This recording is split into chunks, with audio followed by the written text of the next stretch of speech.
Next operation, excuse me, next operation for us is polynomial multiplication. And so this is one we're going to take a little bit more time to build up. We kind of want to build up from like simple cases to more complicated cases. Everything we do, however, is built on this rule back from section P.4. I think this was our product rule, right? Which is if you've got sort of x to the m times x to the n, what you're going to end up doing is adding those powers together, right? So the main kind of concept here is that the coefficients are going to multiply just with each other. So let's do like a one term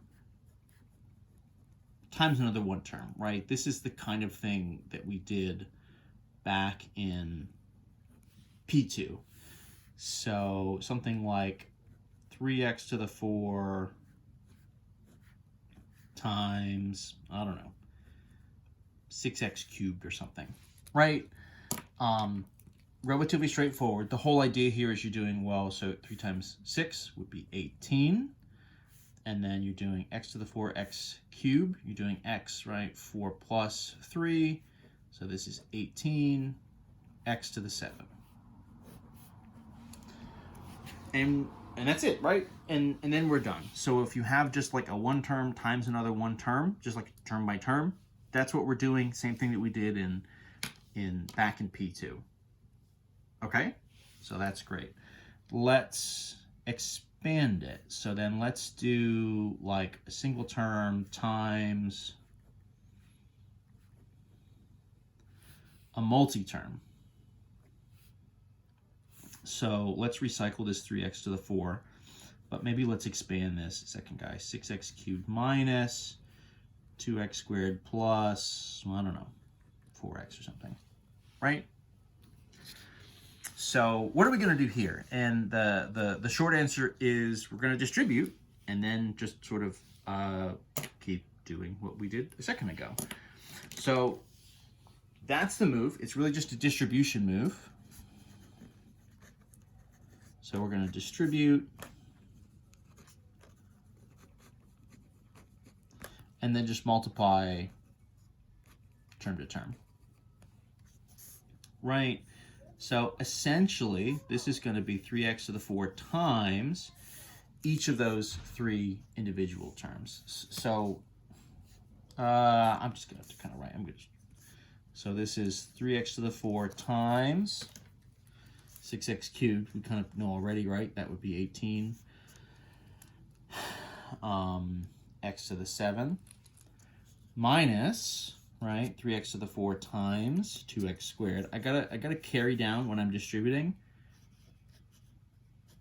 I gotta carry down any pluses or minuses from the inside here. Those are gonna sort of stay in place. Plus, the last pair would be 3x to the 4 times 4x. And in theory, right, that's kind of like 4x to the 1. You know, if you want to kind of mark the 1 in there, you certainly can. It can like help if you do that. That can just help to make sure you don't accidentally sort of not add the powers where you should. So we did this first one, right? 3 times 6 we said is 18. X to the 4, x cubed, right? 4 and 3 would be x to the 7. So that one's good to go.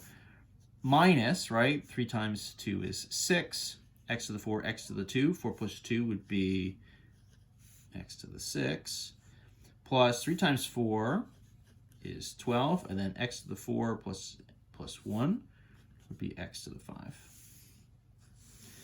And you'll notice what happened here if we just have this sort of single and we're doing this distribution. We kind of maintain the descending order, the standard form. And really what happens is you're multiplying the coefficients and then you're just sort of increasing all the powers, in this case by 4, right? So we jumped from 3, 2, 1, we jumped up to 7, 6, 5.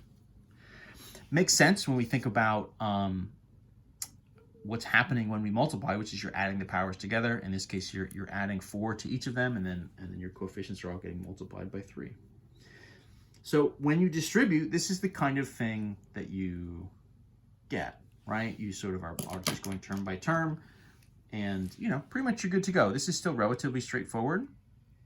So what happens to get things a little bit more complicated, certainly not impossible, is when we have to expand to the point that we're doing like a multi-term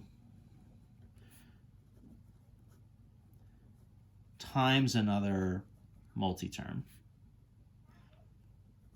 So multi-term times another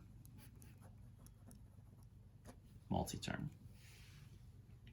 And this is where you have some options. So this could be, what you're going to do here is use either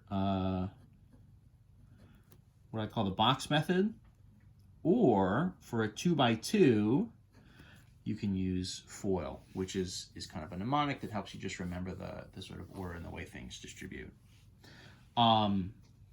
So let's take, about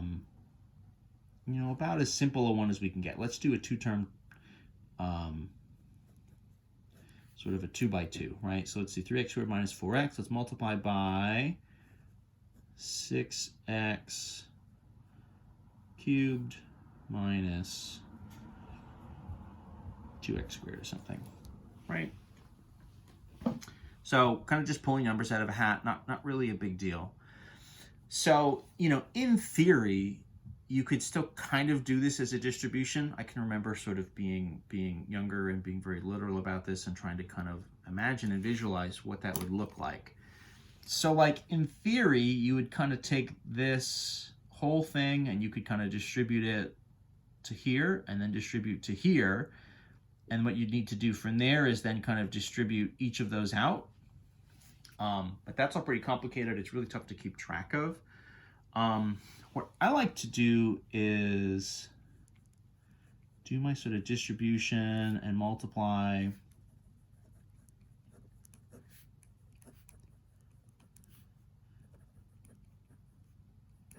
with the box method. And so what we're going to do is we're going to essentially make just like a 2D box. I guess in this case it would be a square.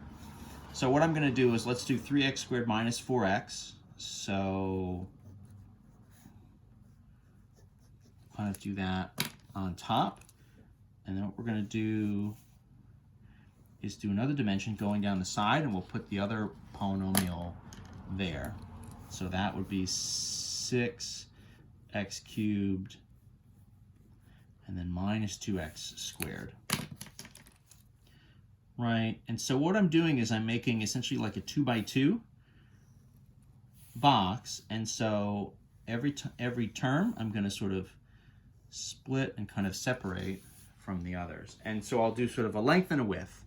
In doing this, what you're kind of doing is you're almost doing like an area calculation or something, is maybe a way to think of it. Excuse me. And the setup here, the move is within each of these boxes.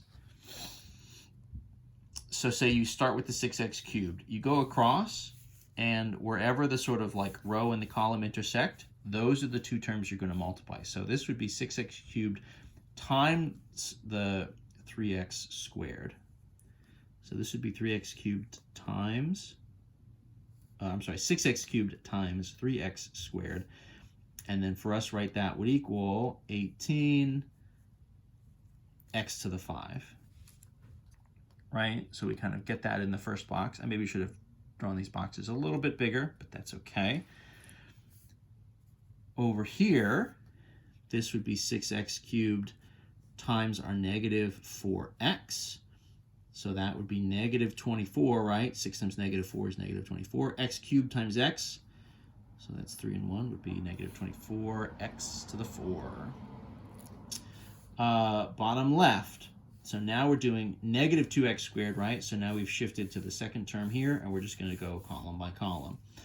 So negative 2x squared times 3x squared. Negative 2 and 3 would be negative 6. X to the 2 and x to the 2 would be x to the 4. And then the bottom corner here, so negative 2x squared times negative 4x. So negative and negative, that's actually positive 8, and then that's going to be x cubed. That all looks a little bit messy, but, you know, in theory, if I had done that without sort of drawing the multiplication, maybe it would have looked a little bit nicer. Maybe I'll actually do that here, right? So this was kind of, right, 18x to the 5, negative 24, x to the 4, negative 6, x to the 4, positive, right, 8x cubed. This is just a cleaned up version of the box that we had before. So, okay, so this is like 4 individual terms, and really all we need to do then is just rewrite it out just in long form again, right? Rather than in this kind of two-dimensional way, we just want to write it just like out in a line. But what we want to do is combine any like terms, right? So what's happened is we've ended up with, right, kind of 4 separate multiplication pairs.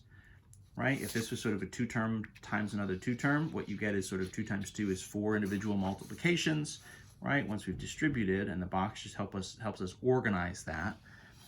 And then what happens here that's a little bit nice is, in this case, on the diagonal, you know, this doesn't always happen, but it did here, x to the 4 and x to the 4, we get some like terms just sort of stacked up kind of naturally. So this for us, right, in kind of standard form, if we go highest to lowest, 18x to the 5, minus 6 and minus 24x to the 4, so that's minus 30.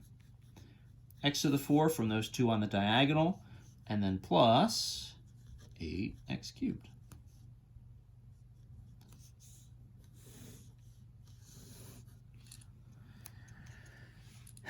And that's going to be our final. So what happens here when we do these sort of multi-term times other multi-term things, we get this kind of extended distribution, and it's really just about, you know, I like using a box here just to sort of keep everything organized, right? It helps you, gives you a way to sort of organize which term needs to multiply by which term. It helps you organize kind of where those pieces would go once you've multiplied, and then usually it gives you a semi-decent way to sort of see where the like terms would combine afterwards. I'm going to pause this video here. We're going to do a whole nother sort of round of examples. We'll look at some bigger ones, and we'll talk a little bit about FOIL, which is a kind of alternative way that you could do these 2x2s, but it doesn't really have the limit there is it doesn't really scale up to like a 2x3 or a 3x3 or anything like that in the way the box method kind of will. So we'll do another round of examples here in the next video coming right up.